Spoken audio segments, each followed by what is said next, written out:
Hi, I'm Jessica Baniak, and I'm a master's student in Dr. Sook Chung's lab at the Institute of Marine and Environmental Technology.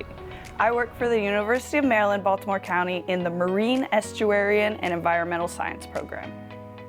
So my research is specifically focused on growing horseshoe crabs as big as possible to then release back into the wild where they're more likely to survive. So I experiment with different temperatures to see, do they grow at the higher temperatures to that larger size that we can introduce back into the wild.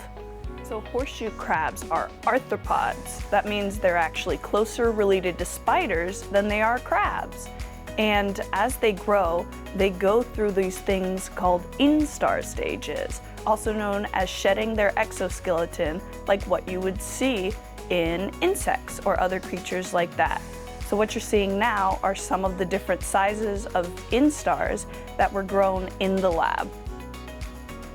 All right, so some fun facts about horseshoe crabs is that they lived 450 million years, so that's older than dinosaurs, keeping like the relatively same body shape compared to what you see now.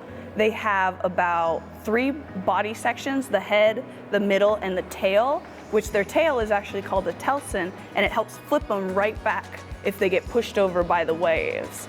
They don't bite, they don't sting or scratch, anything like that, which makes them perfect for touch tanks, for aquariums, and they have multiple types of eyes. So they have one main set that you'll see the little spikes on top, those are called compound eyes, like what insects have. Now that you've learned a little bit about horseshoe crabs, it's trying to see, why is this important? Why should I continue doing research like this? It's because these horseshoe crabs have been around a long time and we don't want to see them disappear. They're so interesting creatures and it's really important to keep them going.